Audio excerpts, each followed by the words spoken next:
everyone. Day 2. Today, a memory from my childhood that's been really at the forefront of my thoughts is I must have been around 7 years old, and I was traveling with my father by night train. We were in Russia still, in the Soviet Union. We were traveling somewhere by night train, and I remember I couldn't sleep all night. So I was in a compartment with my father, and I couldn't sleep all night. I kept on waking him up because I was so worried that we were going to miss our stop.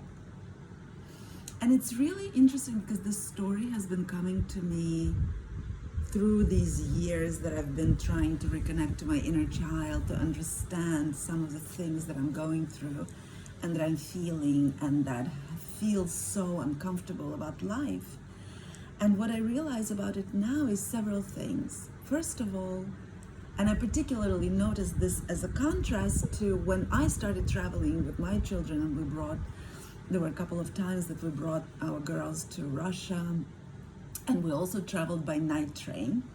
And I remember how blissfully they were asleep as little girls. They were traveling with their parents. They were like completely relaxed and obviously just surrendering the control to us, their parents, understanding, knowing, trusting, not even worrying about the fact that everything will be taken care of. And it's when I saw their blissful sleep as children that I realized what a highly anxious child I must have been, and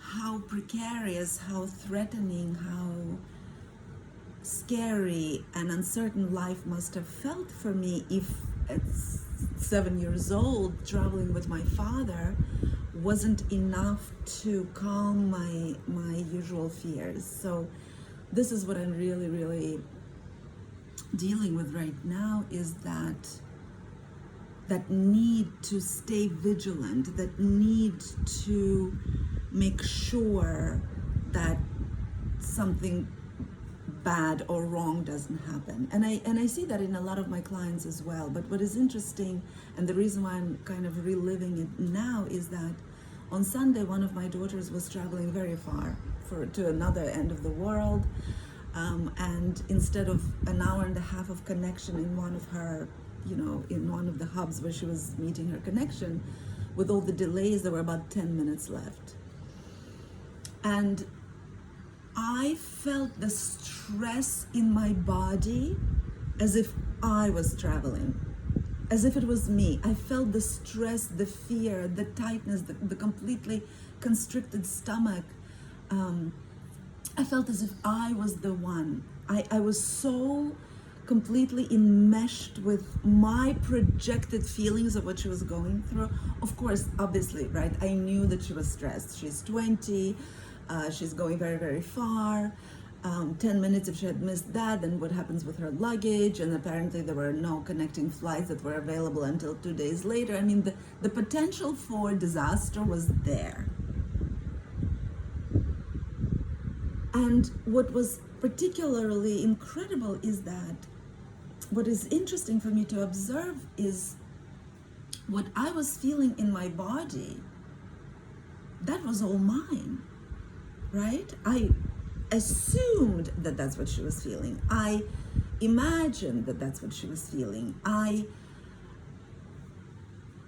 It's logical that she was stressed, and anyway, to make the story short, she did make it. I don't know how, it was a complete miracle. And when she made it, the phrase that came into my mind is green light. Because this is something that I've already been working with lately. I started realizing that in my life, in the life of people that I love, that are in my sort of orbit, there are sometimes, if we're aligned and are doing things that we're supposed to be doing out of alignment, not supposed to as in shoulds, but rather, the choices and the decisions that were made out of alignment, there is a kind of a green light where things are working out, even when logically they may not have or even shouldn't have. So what I'm grappling with these days is, I guess it's so many different layers. First of all, how can I stop taking on, as a mother, as a wife, as a human being, as a woman who is, watching the wars and the guns, and all the suffering that's happening in the world, how can I keep myself detached? It doesn't mean not in compassion. I can be compassionate and not kill myself from worry, right? How can I remain in compassion, remain in connection, but not suffer? How can I remind myself that I am sovereign and separate, although, of course, in the grand scheme of things, we're all one, right? But in terms of my physical body, whatever I'm feeling in my body is mine. How can I connect to that inner separateness, that inner sovereignty? So I don't have to die every time something difficult is happening outside. Because, as I always say, if I don't put the oxygen mask on myself first, then I cannot save anyone. I cannot be there for anyone. So this is what I'm grappling with. What I'm feeling in my body, in my inner world, how can I not take on the projected feelings? Because ultimately, I don't know what my daughter was feeling, right? I can assume she was stressed, but her feelings are hers. How can I understand that what I'm feeling in my body is not what she was feeling? She had her own experience of this. Even if she was stressed, for her, stress may feel differently than it feels for me. And how can I continue breathing instead of just dying and shriveling up and putting myself in the corner like this and just not breathing until she lands? How can I allow myself, my body, my being, to continue functioning and correcting to, I'm not traveling. I'm safely here at home. I can go for a walk. I can nourish myself in other ways while she's traveling. How can we give the people we love permission and space to have their experience without us mirroring it or dying for it? So that's one thing, right? That's one thing. That's one layer of what I'm feeling. And then another layer is, how can we surrender to trust? And it kind of ties into, how can we let our loved ones have their experiences, trusting that they are also supported, that they have their support network. First of all, their own resources and resilience. And second of all those invisible supporters that support each one of us.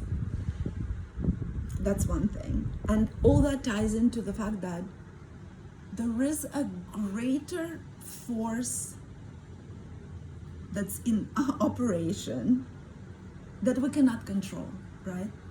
Things like life or death, things like birth or death, things like, the plane being delayed and you missing your next connection. Neither my daughter nor I could possibly control the schedules of flights at the other end of the world. So why did I feel that my not breathing, my not living was somehow helpful? Because I'm still recovering from all the stress that I take on myself, right? How can I find that inner peace?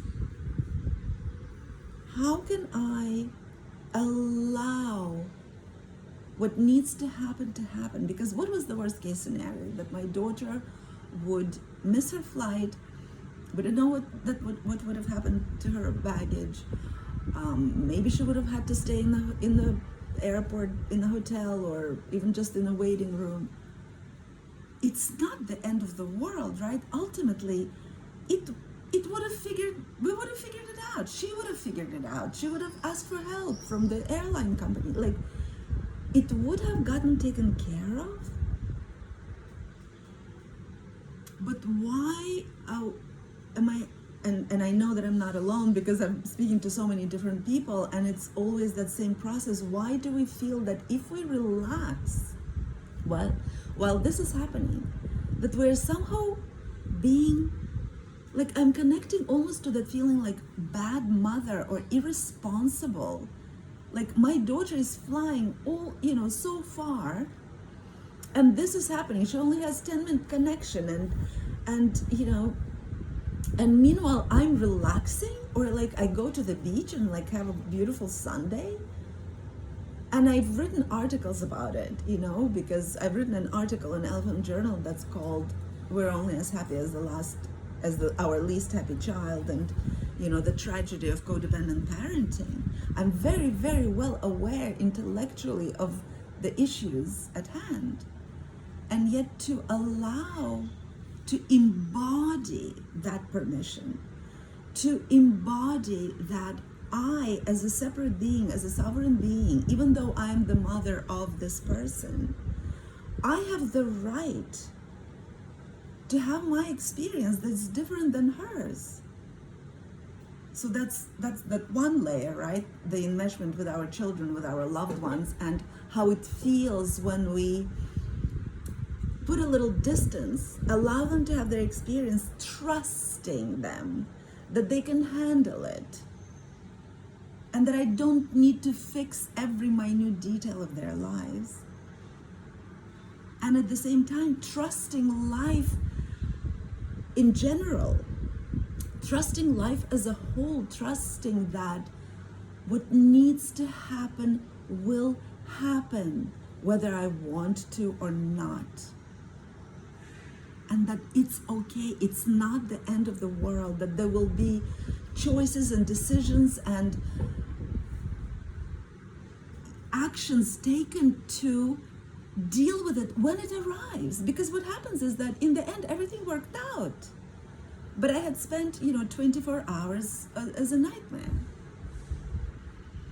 So, and this is how we live our life, and today it's Tuesday now, and I'm feeling quite depleted because of accumulation of so many different worries and experiences in the last, month and a half for me. A lot of it has to do with my children. A lot of it has to do with also something that my mother, in anger, said to me, about me being a bad daughter and a bad mother and a bad person. And of course, none of it would have mattered if I already was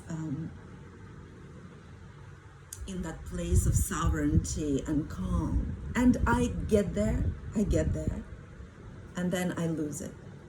So it's still not very solid, and maybe it never will be solid. Like I always say, maybe we never do get to that mountaintop. Maybe this is what's part of this human experience, and maybe we as mothers will never be able to completely surrender that insane attachment to our children. And also, I think it's more than just attachment to our children, because ultimately it's our relationship with ourselves. Who do we think ourselves to be? Can we allow ourselves to have peace, even if other people, the loved ones, or people in far lands who are suffering? Can we allow all these other people to have their human experience and allow ourselves to live as well? Allow ourselves to still get our needs met, to still nurture ourselves.